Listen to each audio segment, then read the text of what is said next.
Graça e paz do Senhor Jesus, meus irmãos.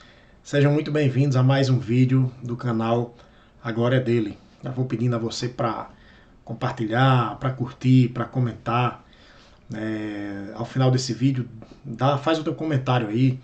Fala se você foi edificado, se você teve alguma dúvida e até mesmo sugestões para outros temas, ok? Hoje nós vamos tentar aqui responder uma das perguntas que todo mundo um dia já fez em algum momento da sua vida. Eu não tenho nenhuma dúvida disso. Por que é tão difícil aceitar a morte? Seja você religioso, seja você ateu, seja você cético, ou seja você crente, você tem essa certeza. Você um dia vai encarar a morte. Você vai ter de enfrentá-la. E mesmo sendo a maior certeza entre todas, para todos, por que ainda assim é tão difícil aceitá-la? Por que é tão difícil? A morte hoje que está batendo as portas das famílias com intensidade terrível, devido à pandemia em escala mundial, mortes em todos os lugares, mas é difícil aceitá-la. Então, você já parou para pensar? Porque algo que é tão inevitável, ao mesmo tempo é tão difícil de aceitar? Até o final do vídeo você vai ter uma resposta. Você vai compreender exatamente porque temos tanta dificuldade de aceitar a morte.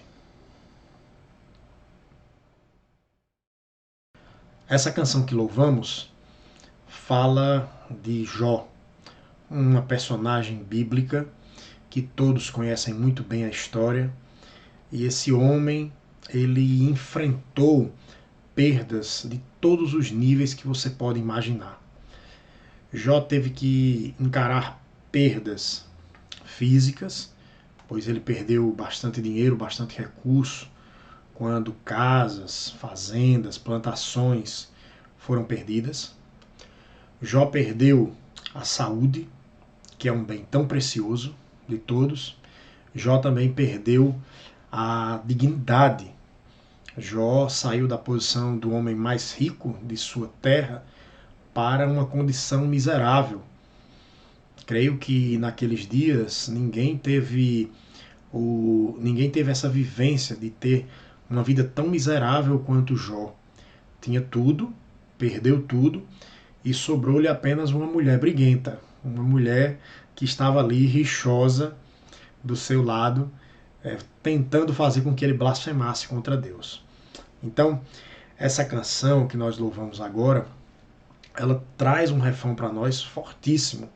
Deus me deu, Deus tomou. Bendito seja o nome do Senhor. A Ele a glória, a Ele a honra e o louvor. É uma canção belíssima, é uma verdade necessária.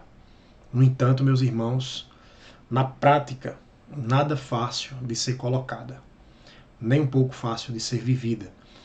Aceitar que Deus nos dê coisas e tome coisas é muito difícil, especialmente quando se trata da vida dos nossos próximos. Jó perdeu seus 10 filhos, ele perdeu todos os seus filhos. É uma experiência terrível, a pior das experiências humanas relatadas, uma das piores dores é exatamente essa, perder um filho, porque não é natural.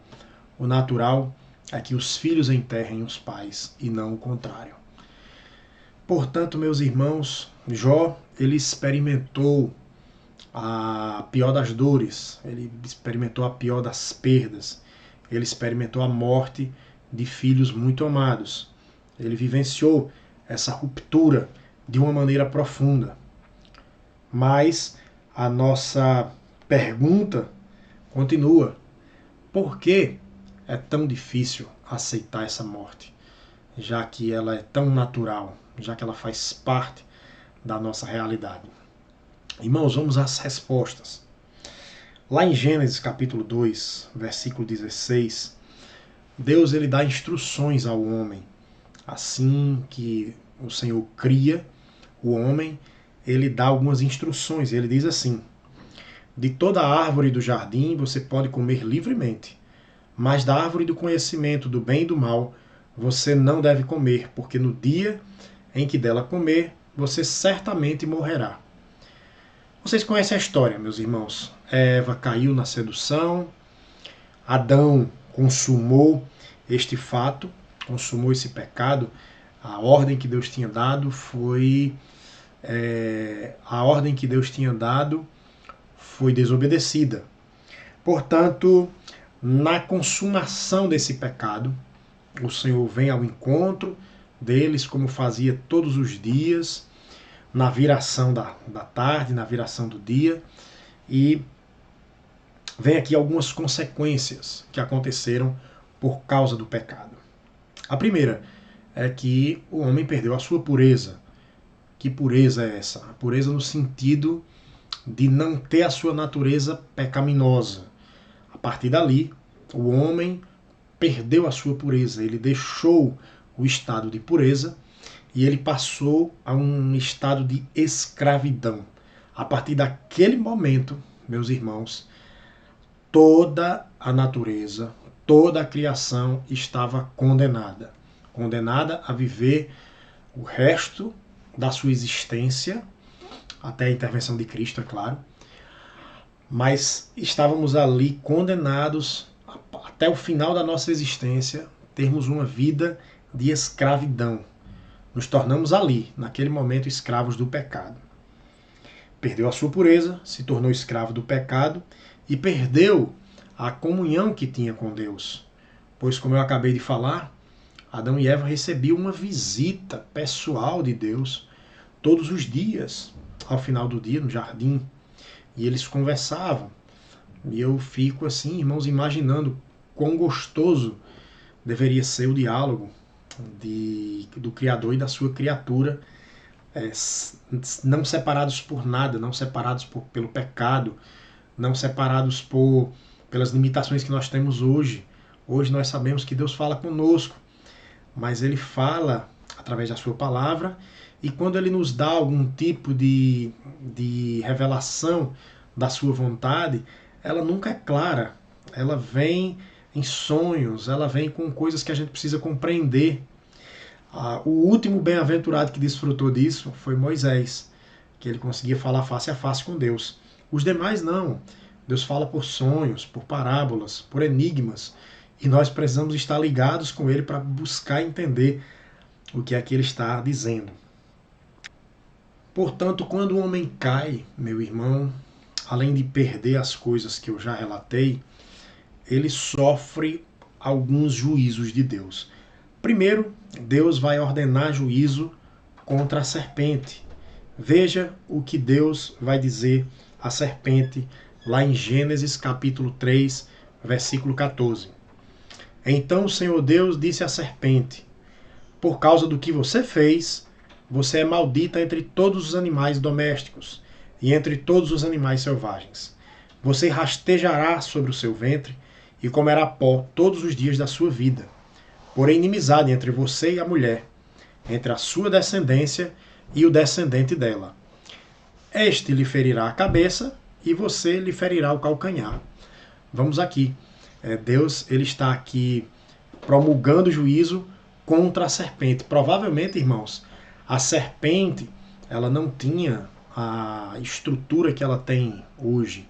Provavelmente a estrutura das cobras, das serpentes, não era como nós temos hoje, pelo relato aqui. Deus muda a estrutura desse animal. É possível que esse animal tivesse até mesmo asas, né? Talvez fosse alguma coisa ali parecida com um lagarto. Não sabemos, não estávamos lá, e a Bíblia ela não descreve com precisão o que é isso. Mas nós sabemos, pelas palavras do Senhor, que houve ali uma mudança na estrutura desse animal. Esse animal agora vai passar a rastejar sobre sua própria barriga, vai comer pó todos os dias, e a descendência da serpente, né, terá ali, a partir daquele momento, começa a ter uma inimizade entre a descendência do homem, né? É muito difícil você encontrar alguém que goste de cobras. É muito pouco provável que você fora alguém que seja da área, que ame, alguém que ame muito a natureza, tente compreender a natureza dos bichos, mas de maneira geral, o que nós temos é um asco pela figura da serpente. Deus também promulga um juízo contra a mulher. E lá no versículo 16 ele diz assim: aumentarei em muito os seus sofrimentos na gravidez. Com dor você dará luz a filhos. O seu desejo será para o seu marido e ele a governará. Temos aqui duas consequências diretas para a mulher. A primeira que a gente descobre é que a mulher não deveria ter dores no momento da sua gestação. Pelo que diz aqui as escrituras, talvez algum reflexo, alguma coisa que a mulher sentisse de maneira muito sucinta. Porque o texto ele diz aumentarei, e não é apenas aumentarei, aumentarei em muito os seus sofrimentos na gravidez. Então, irmãos, provavelmente não só a dor na hora do parto, mas todo o incômodo que a mulher tem durante todo o período da gravidez até o seu fim, tudo isso é em decorrência do pecado. Tudo isso é produto da queda do homem. E o seu desejo será para o seu marido, e ele a governará. Observe, no plano original de Deus, talvez as relações, talvez não, certamente, as relações seriam diferentes. Não haveria a guerra dos sexos que há. Veja que até entre casais de crentes há uma certa dificuldade de equilibrar a missão do homem e da mulher. Mas aqui o Senhor deixa claro que isso também é produto do pecado. A missão que o homem e a mulher tinham originalmente seria muito mais harmônica, muito mais fácil de lidar, equilíbrio total, não haveria conflitos entre homem e mulher. Mas a queda provocou isso na relação homem e mulher. E por último, Adão disse no verso 17: por ter dado ouvidos à voz da sua mulher e comido da árvore que eu havia ordenado que não comesse, maldita é a terra por sua causa. Em fadigas você obterá dela o sustento durante os dias de sua vida. Ela produzirá espinhos e ervas daninhas, e você comerá a erva do campo. No suor do seu rosto você comerá o seu pão. Vejam quantas coisas aqui aconteceram pelo pecado do homem, do sacerdote, Adão. E esse pecado nós estamos pagando o preço até hoje, porque somos descendentes de Adão. Veja só quantas coisas mudaram. Maldita é a terra por sua causa. A primeira coisa que descobrimos é que a criação inteira caiu por culpa do homem. O homem que recebeu lá no capítulo 2 a missão de cultivar e de guardar o jardim. Adão não guardou o jardim da sedução de Satanás. Portanto, maldita a terra pela irresponsabilidade de Adão. Em fadigas, você obterá dela o sustento durante os dias da sua vida. Ou seja, no plano original de Deus, não haveria cansaço pelo trabalho. O homem trabalharia, sim, o homem trabalharia, mas não haveria fadiga, o seu corpo e a sua mente não estariam afatigados, como hoje nós sentimos o peso, dia após dia, pelas responsabilidades da vida, do trabalho. Ele continua dizendo aqui que, no verso 18, que a terra iria produzir espinhos e ervas daninhas. Ou seja, coisas que estavam no cultivo da terra, pragas que surgem numa plantação, por exemplo, no cultivo de uma cultura, é também um produto da queda. Nada disso existia originalmente. Versículo 19: no suor do teu rosto você comerá o seu pão. Ou seja, Adão, o que seria fácil não será mais fácil. Agora você vai ter que suar, você vai ter que ralar, você vai ter que sofrer, você vai se afadigar para poder se alimentar. Os frutos não vão dar mais de forma fácil, da forma que Deus planejou. Tudo por causa do pecado. E por fim, meus irmãos, para responder de fato a pergunta que nós fizemos no início do vídeo, por que é tão difícil aceitar a morte? Pois não fomos, irmãos, projetados para morrer. A morte é uma grande ruptura com o plano original de Deus. Deus nunca planejou a morte do homem. É claro que Deus não foi pego de surpresa. Deus, conhecendo o coração do homem, já sabia tudo que ia acontecer. No entanto, o homem ignorou o alerta de Deus, de que se ele comesse da árvore do conhecimento, do bem e do mal, ele certamente morreria.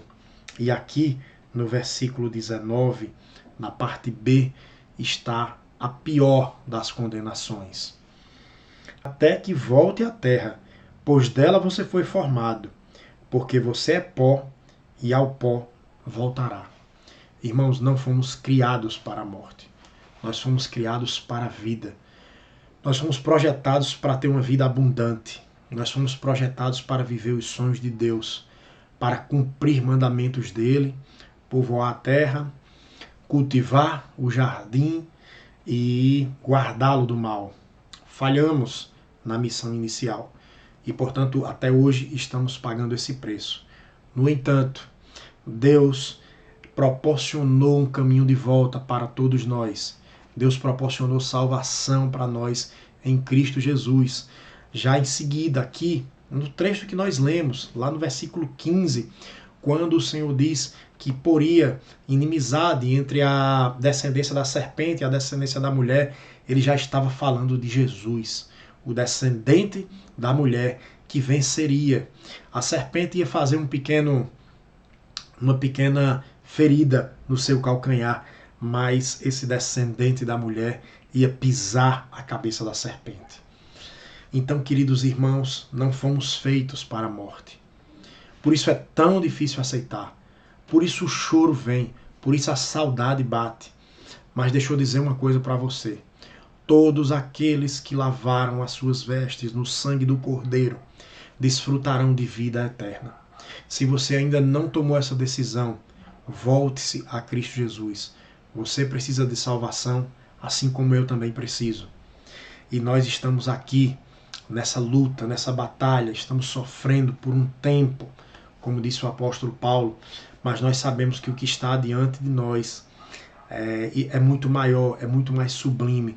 Estaremos de volta ao plano original de Deus e gozaremos com Ele eternidade na maravilha desse projeto original com um corpo glorificado. Essa é a nossa esperança, essa é a nossa fé. E eu espero que essa também seja a sua. Amém? Eu quero, nesse momento, fazer uma oração por você. Em nome de Jesus. Quero orar especificamente por você que ainda não aceitou Jesus, não o recebeu como o Senhor e Salvador da sua vida. Quero orar por você. Feche seus olhos e ore junto comigo. Senhor, nosso Deus, nosso Pai, eu estou aqui orando agora, meu Senhor, pela vida desta pessoa que está assistindo esse vídeo. E eu quero te pedir, doce Espírito Santo de Deus, que o Senhor promova vida nova para essa pessoa. Que o Senhor promova salvação. Que nesse momento, Pai, em que ela está se arrependendo de seus pecados, o Senhor entre com restauro, o Senhor entre com o seu projeto original, o Senhor entre com a sua vida abundante que lhe foi tirada desde o Éden, mas será restabelecida no tempo oportuno. Abençoe essa pessoa, meu Senhor Deus, em nome de Jesus, e nos dê a graça de nos encontrarmos na eternidade e lembrarmos do momento da restauração dela, para a glória do Teu nome, meu Senhor Deus. Assim nós te oramos e te agradecemos, no santo nome do Teu Filho Jesus. Amém.